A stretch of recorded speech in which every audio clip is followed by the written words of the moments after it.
Pada tahun 2015, PBB memperkenalkan Sustainable Development Goals atau SDGs, sebuah rangkaian tujuan global untuk mengatasi berbagai permasalahan di dunia, salah satunya Zero Hunger atau tanpa kelaparan. Bayangkan di mana di dunia ini tidak ada seorang pun yang tidur dalam keadaan lapar. Di mana setiap anak, ibu, dan keluarga lainnya memiliki akses ke makanan yang bergizi. Itulah visi dan tujuan pembangunan berkelanjutan nomor 2, Zero Hunger. Setiap tahun jutaan orang di seluruh dunia menderita akibat kelaparan. Namun ini bukan hanya soal kekurangan pangan, tapi ini tentang keadilan, kemanusiaan, dan juga hak asasi manusia untuk hidup. Profesor Jayasri Ascott dari UNSW Sydney menyampaikan diskusi yang mendalam tentang tujuan pembangunan berkelanjutan nomor 2 yang berfokus pada Zero Hunger. Presentasi tersebut mencakup statistik penting di mana termasuk lebih dari 820 juta orang yang menderita kelaparan secara global pada tahun 2019. Ascott menjelaskan konsep dasar kelaparan, malnutrisi, dan dampaknya dengan secara khusus menyoroti studi kasus di Papua Nugini yang memiliki tingkat stunting anak tertinggi keempat di dunia sebesar 48,2%. Pembicara juga menjelaskan tantangan ketahanan pangan di Australia mencatat bahwa lebih dari 4 juta warga Australia termasuk 900.000 anak-anak menghadapi ketidakamanan pangan pada tahun 2019. Presentasi ditutup dengan solusi potensial dan ajakan untuk bertindak menekankan peran kemitraan publik dan swasta serta keterlibatan komunitas dalam mengatasi masalah kelaparan.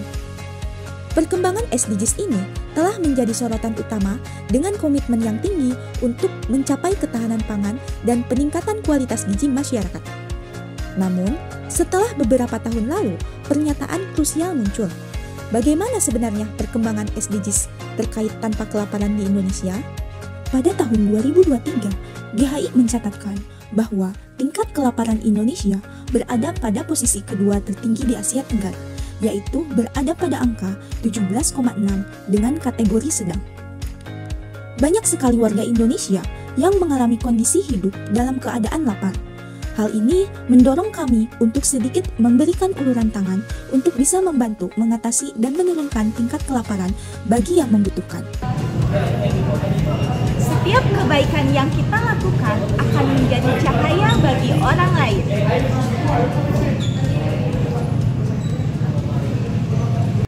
Senyumlah, syukuri hidupmu. Tunjukkan pada dunia bahwa kau mampu. Masih banyak yang lebih susah hidupnya. Senyumlah, syukuri hidupmu. Zero Hunger bukan hanya soal kelaparan, tetapi tantangannya itu lebih besar, yaitu memastikan ketahanan pangan yang berkelanjutan untuk semua orang. Salah satu solusi yang dapat dimulai dari rumah adalah food garden. Dengan memanfaatkan lahan kecil di pekarangan, balkon, dan bahkan pot, keluarga dapat menanam sayuran, buah-buahan, dan rempah-rempahan sendiri. Food garden bukan hanya tentang menghasilkan makanan, tetapi juga menciptakan kemandirian pangan. Ini berarti setiap keluarga memiliki kemampuan untuk mencukupi kebutuhan mereka sendiri, mengurangi ketergantungan pada pasokan luar, dan memastikan makanan segar dan bergizi tersedia setiap saat. Dengan inovasi sederhana seperti hidroponik, permakultur, atau kompos organik, setiap keluarga dapat menjadi bagian dari solusi. Bukan hanya mengurangi resiko kelaparan, tetapi juga mendukung kelestarian lingkungan.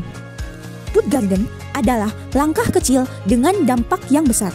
Bersama, kita wujudkan kemandirian pangan keluarga dan berkontribusi menuju Zero Hunger. Mulai sekarang, mulai dari rumah kita. Jangan biarkan satu orang pun terlantar kelaparan. Bersama kita wujudkan Sustainable Development Goals 2, Zero Hunger.